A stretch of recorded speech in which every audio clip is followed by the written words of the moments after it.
Welcome back to the news at 10. The residents of a riverine community in Delta State have cried out to the government over their lack of potable water supply. Koko community has long suffered the negative effects of this lack of resource, which has affected the quality of life of the people. Our community report tonight takes a look at the shortage of potable water in that community.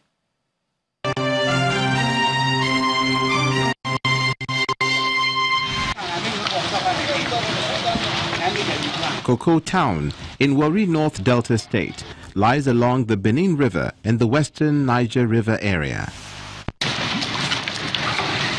It's a trade nucleus for Ishakiris and Ijos in the area, for amongst other trade, palm oil kernel business and fishing. But the aquatic nature of the environment can be misleading, as potable water supply is virtually non-existent. Water resources here is not functioning. It's not functioning. As a matter of fact, we have challenges about that. But you see, a lot of people now surviving with water is by their personal effort in sinking boreholes. Water tanks overrun by weeds is a telltale sign. This solitary one stands alone, like a sentry guarding the skies, waiting for water. We have the water board here, but for a long time now the water board is not functioning. So we lack water in this community. This led to the matter being addressed by the governor, Dr. Ifeanyi Okowa, at a town hall meeting attended by the residents.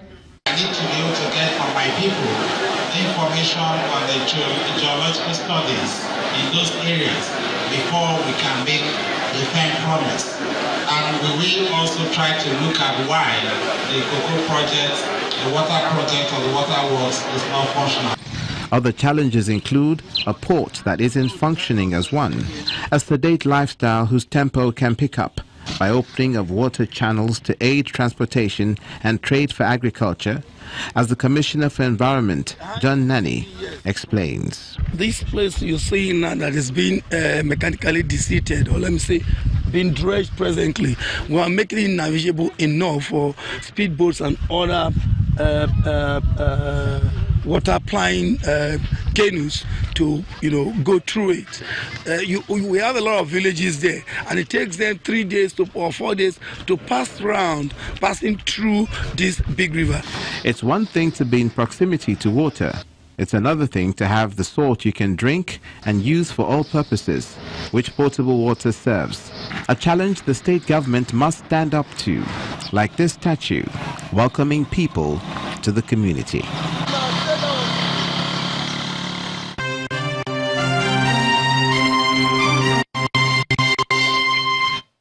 Nigeria may be on the path to self-sufficiency in wheat production, with Dangote flour mills and other flour millers donating 50 units of multicrop threshers to the Wheat Farmers Association. At the presentation of the threshers in Lagos, the Flour Milling Association said the equipment would deepen mechanized farming and wheat production, increase the volume of wheat produced, and reduce its cost in the market. Gathered here at the premises of Flour Mills Nigeria PLC are some members of the Flour Milling Association of Nigeria (FMAN) and members of the Wheat Farmers Association. The occasion is the presentation of 50 units of multi-crop threshers aimed at developing the wheat value chain in the country. The presentation today is a demonstration of FMAN's commitment to continuously support the Wheat Farmers Association and of course the acceleration of wheat production in Nigeria, which we believe is in line with the federal government's agriculture promotion policy. With this gesture, FMAN says is continuing the partnership with the wheat farmers, one which has in the recent past supported them with good yielding seeds, water pumps, purchase of all available wheat grain produced, and a research grant. The Flour Milling Association of Nigeria 2 years ago saw it right to give the institute funds for research to the tune of 20 million naira. What we have done as a Flour Milling Association is to go back to the drawing book. It's about how we can mechanize and increase yield per hectare. That's reducing cost and making farmers to be sustainable. And at the end of the day, the consumer will pay for a cheaper flour because the cost of wheat has gone down. A formal symbolic presentation of the treasures, and the wheat millers say the equipment would be judiciously utilized. The threshers will help us after harvesting. We feed it into the thresher and it will separate the grain from the stalks and then give us a very quality seed that can attract market price. Kano, Jigawa, Kebbi and Katsina states will each receive 8 units of the multi-crop threshers, while Sokoto, Bauchi, Kaduna and Zamfara states will get 4 units each. The remaining 2 units will be kept at the National Office of the Wheat Farmers Association for intervention purposes. Nigeria is set to witness a major shift in technology development as tech experts and Microsoft join forces to establish a customer service and support center in Lagos. Unveiling the company here in Lagos, the founder of Tech Experts says the collaboration with Microsoft will also leverage the skills and expertise of Nigerians to provide service to customers.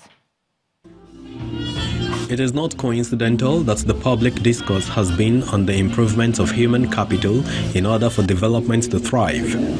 Tech Experts seems to be ready to activate this process in young Nigerians, especially in the area of information communication technology.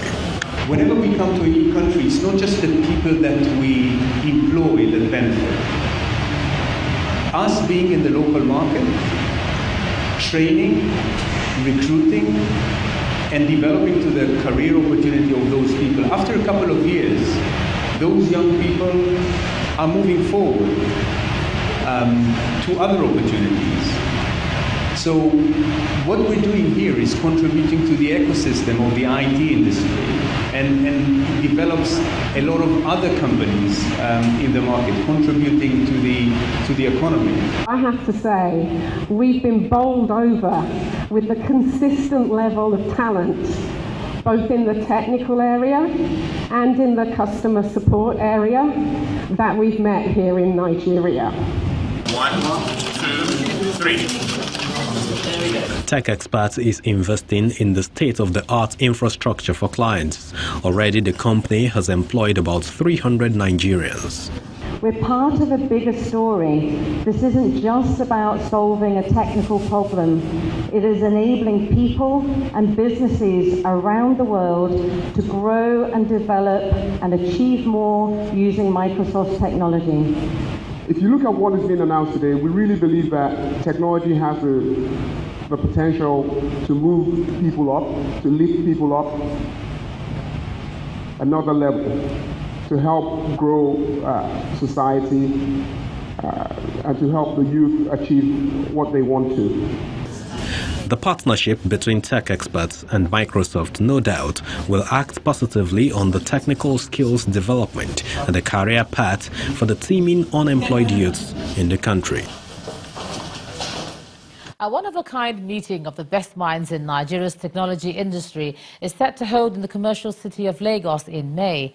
And this was announced at the press conference organized by Diamond Bank PLC and its technology partners in Lagos. To target the entrepreneurs at the lowest. The setting is informal but very engaging, as is usually the case with tech geeks. The clients that we're working with, even locally. Diamond Bank and its partners are interested in doing everything possible to harness Nigeria's collective tech ability to drive businesses and foster financial inclusion at all levels. That explains why they have left their silos of expertise to talk about the upcoming Tech Fest. Simplifying technology in a way that anybody can say, really marketing is about having an Instagram account and socializing. Selling is about really putting a platform in place that makes it very, very easy that you can get off the shelf. Evidence shows that GDP would grow if small and medium enterprises are empowered, and this, they believe, can be enabled by riding on technology. We have a whole lot of data about transfers, about card payment, mobile payments and all that, which banks are using to create new things. A high point of the event is the unveiling of the TechFest logo. Thank you. The partners argue that their collective technological force is an initiative other countries would emulate. The Tech Fest, which is going to enable entrepreneurs, consumers to understand the multiple ways they can apply technology to better their exchange of value experiences. We are going to be showcasing some of our solutions. One of them, which we introduced last year, is our QR payments solution. All we're talking about in Tech Fest will happen through a platform, and that platform is MTN. Whether it is by your phone or your tablets or your laptops, you need to connect to the internet. You need to have access to the data. We can't do this by ourselves, but we can do this if we create a platform and bring the right people onto that platform so that we can bring all these innovations together. We can bring all these small businesses and all these tech companies and demystify this thing. These like-minded partners with different points of view expect the Tech Fest coming up in May to spur businesses, especially small and medium, and startups to take advantage of the abundance of technological know-how that would be on display. We have a bit more business news for you. Here's Anne Wilder.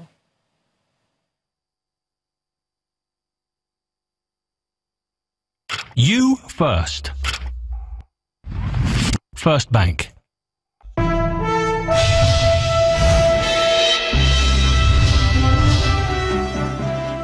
Thank you, Ijoma. And yes, to begin business news with President Muhammadu Buhari approving a deadline extension for the voluntary assets and income declaration scheme till June the 30th this year. The scheme originally ended on March the 31st, 2018, but was extended today in reaction to appeals from professional bodies and individual taxpayers.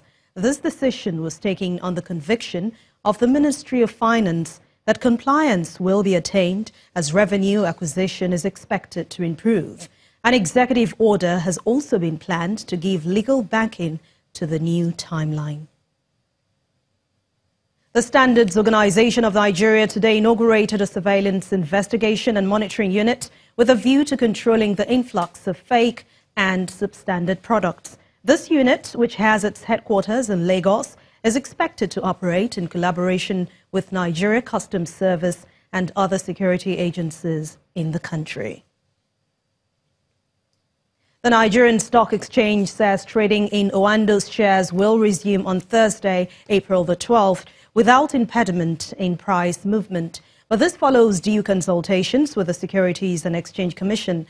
Now, the exchange has clarified in a statement that the earlier removal of technical suspension from the security was in response to the Commission's instructions.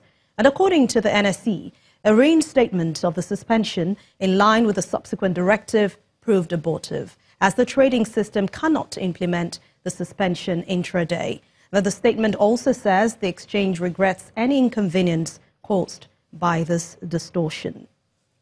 Proceedings in the equities market remained positive today as the all-share index increased 0.86% following sustained interest in industrial goods stocks. Let's hear more from BC Adebayo.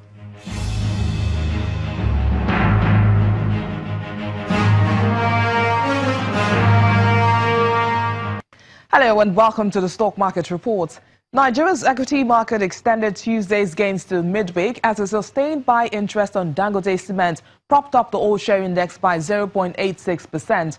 Consequently, market activities improved on the performance of the industrial goods sector with support from the consumer goods and the oil and gas tickers. The banking names have been dipping lately on account of price correction expected to bottom out as reflected in Zenith Bank's trade of over 2 billion naira today. Investors shifted interest to Learn Africa, which advanced the most by about 10% out of 21 gainers. In contrast, CNI leasing closed as the worst performer for this session. And that ends the Stock Market Report. I am BC Adebayo.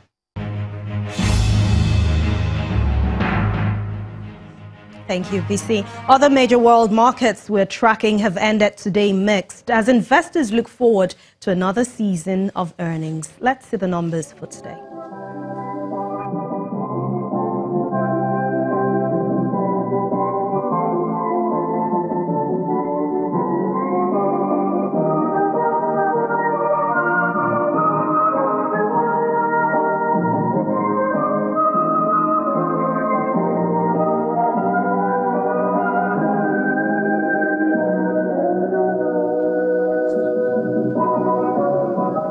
Thank you so much for watching Business News Tonight. I'm Anne Nwawadu. It's back to you, Joma.